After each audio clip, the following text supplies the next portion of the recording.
How do I store my inventory? Hey friends, so this has definitely been a very requested video from you guys. You have been wanting to see my systems and how I organize all my items and what I do step by step after I bring my items home from the thrift store. So we're gonna get into all that good stuff today. All right, so this is my work area and you guys have seen it before.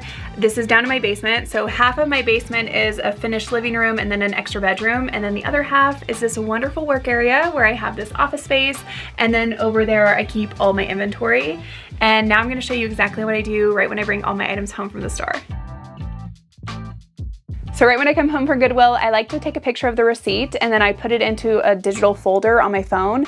And then I also put the receipt in this little Ziploc bag and I organize them by dates.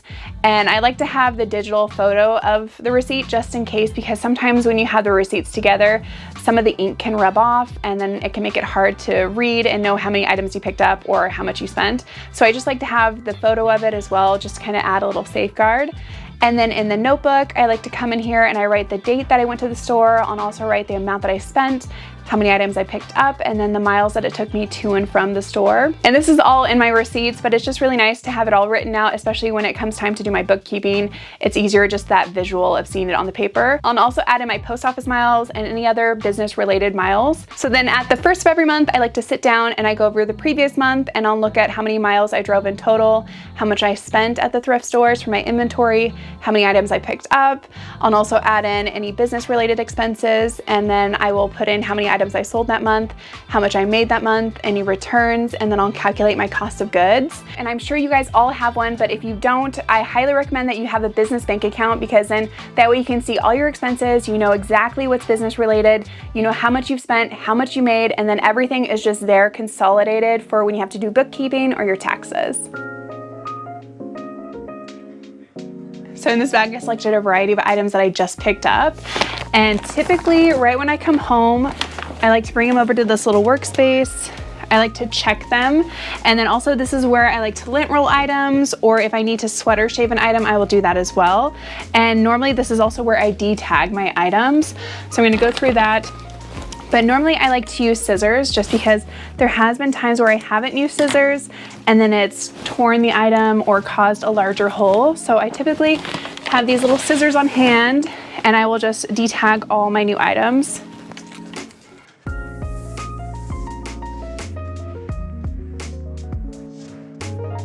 So a question I get asked a lot is what I use to remove the bottom marker on the shoes, because lots of stores, lots of Goodwills like to mark what the total price is of that item with a permanent marker on the soles of the shoes. And I honestly don't do anything to remove them. I just leave them. I personally just don't think that it matters that much, and so I don't take that time to remove the marker. But what I do is I like to clean my shoes, and then I also just remove the tag from Goodwill. And then if it's a lace-up shoe, I like to tie the laces, obviously, just making the shoe more presentable for photographs.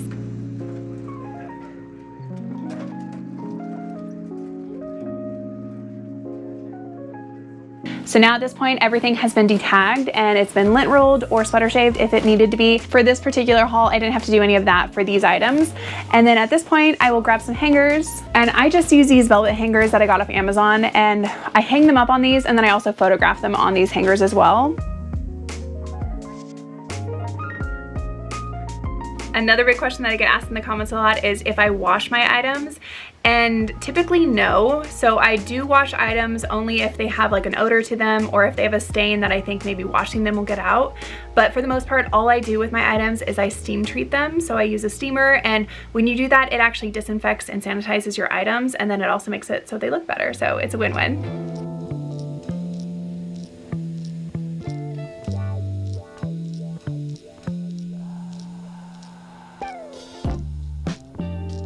Typically when I have a large haul, I do like to categorize my items. So I'll have all my dresses together, all my long sleeve shirts together, all my sweaters. That just makes it so it's a nice flow whenever I go to photograph. And this is obviously a very small haul. I just tried to pick a select few items of multiple categories for you guys, but that's typically what I do when I have a large haul. All right, so now everything is ready to be photographed. It has been steamed, lint rolled, or sweater shaved if it needed to be, and now they're all hung up on their little hangers. And I always like to keep my lights over here, and then I'll just pull them out. I just like to tuck them away in there so it saves a little bit of space for me, just because my work area is a little bit small. So once I bring them out, normally I set this one up fairly high. I only use 2 lights, so I like to set this one really high and then I angle it down. And then for this one, I like to set it more so in the middle, and then I just have it straight on.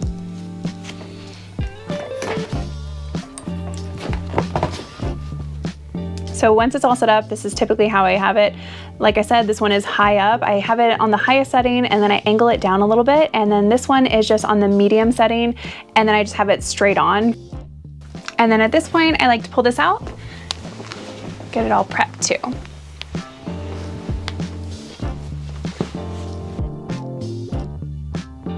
And I did want to add that if you guys are ever interested in anything I use for my office, whether it's my lights or my backdrop or the clear bags that I use for my inventory, on every single one of my videos, I do have everything linked in my video description. So just so you guys know if you're ever interested. And now we are ready to take some pictures. The only thing that we need to do is turn off the lights.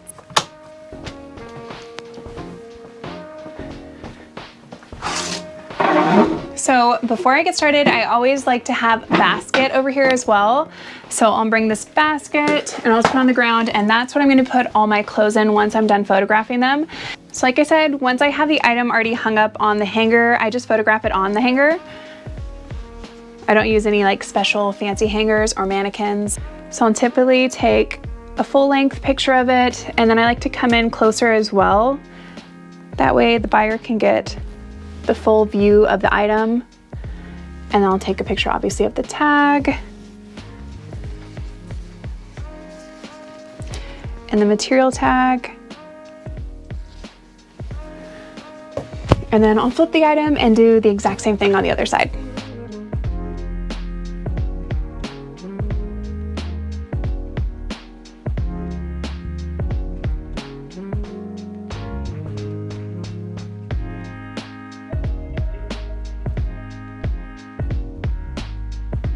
All right, so now we are moving on to the shoes. So when it comes to shoes, I like to bring over this little chair that I got from Goodwill. I don't have any special backdrop that I use for shoes. I still just use this, but the only thing that I do differently is that I put this underneath here. So I'll show you. I do like to change the lighting though. So I'll move this one over a little bit more, and then I'll move this one to the side more so. And then also down a little bit. And then I'm ready for shoes. So whatever photo I'm gonna use as my cover photo, I do first.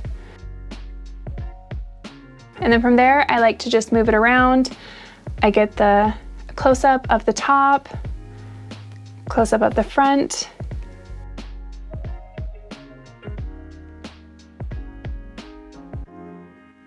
Once I'm done photographing, I like to put everything back in its original spot. That way, kind of keeps my little work area decluttered, and it also makes it so I have more room.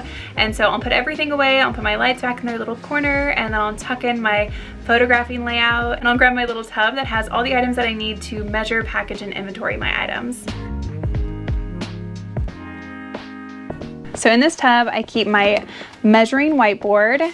So it's not fancy, but I just write down measurements, and then from here I'll put the measurements of the items.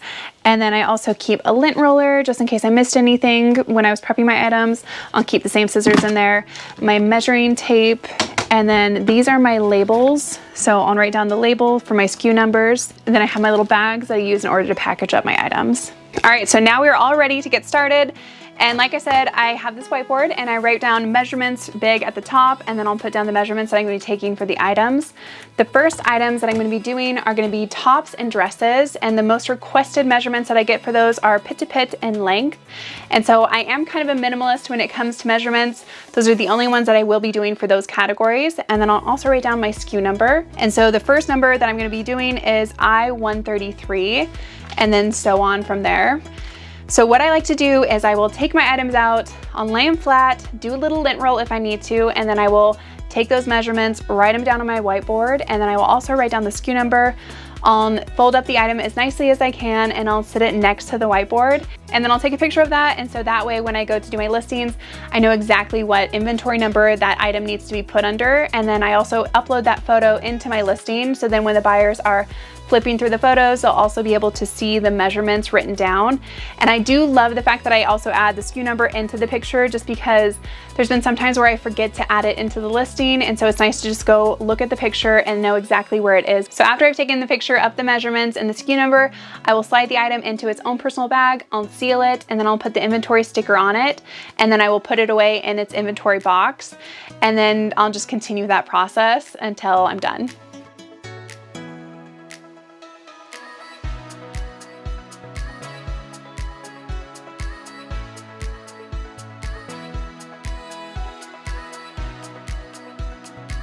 All right, so I almost forgot to show you guys how I inventory my shoes. I mean, it's pretty simple. What I basically do is I like to bag my shoes up.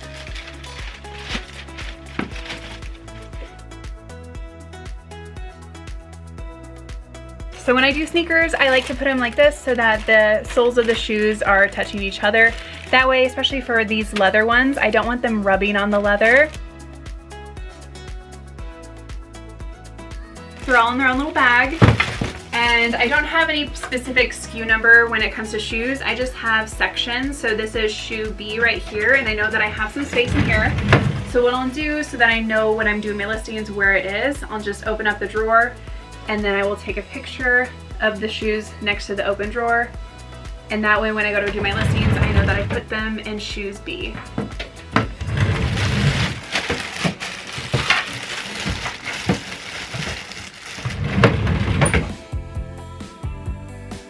All right, you guys, so now I'm going to show you how I store my inventory. And as a reseller of 6 years, I have tried many other methods for storing my inventory, and the way that I have it down right now is by far my favorite, so I'm excited to share it with you guys. And I did want to add that I did not create this system. I know that a lot of other resellers use the same exact system. So basically how it works is I have my boxes, and each row is assigned a letter. So the first row is row A, and it goes all the way down to the back. Then I have row B, row C, row D, and then it continues on. So I have E through H over there. So within these lettered boxes, everything is organized in numerical order. So I will have the smallest number up in the front, all the way down to the highest number at the back. And I also make a point to have it so that my labels are showing, so that way I can see the inventory number just at a glance in the box. So for an example, if I sold an item and the SKU number was A200, first off, I come to row A, and then I can see how far down I need to go based on the numbers that I'm seeing within the box. Because again, like I said, smallest numbers are at the front, and then it goes all the way down to the larger numbers at the back. So now I'm going to show you how this method works when it's time to do my shipping, and I'm just going to do 2 items with you today. So on my eBay, it shows me what items I have sold, and then it shows me the SKU numbers of where they are. So this one is a Ralph Lauren top, and it's in SKU number E00073. And then I sold another item, SKU number was H00140. And now I'm going to pull those 2. So the first item is E73. So I'm going to come over to row E, and I can already see based on the numbers that are in here that it's going to be in the first row.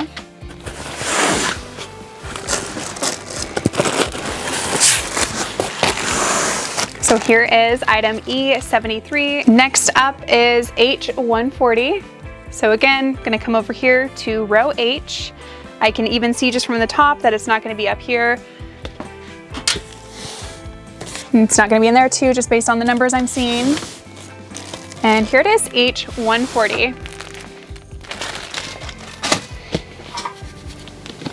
So the way that I continue to add on to this inventory system is when I come down here and pull my shipping, when I pull those items from these boxes, that creates space throughout this row.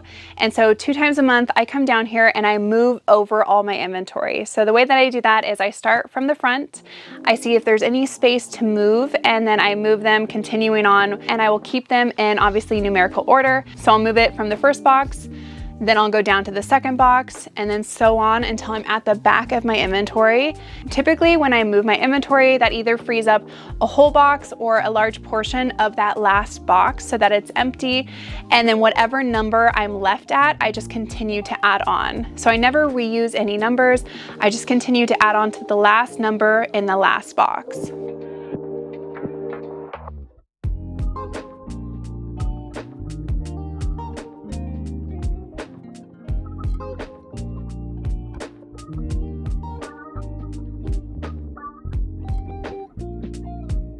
So when I said that I just continue to add on to the last number, for an example, if I was going to be wanting to fill up this box and I had new inventory and I needed numbers for them, I would come down here and I would see that the last number is A525. So then the next number that I add is going to be A526, and then so on until this box is full.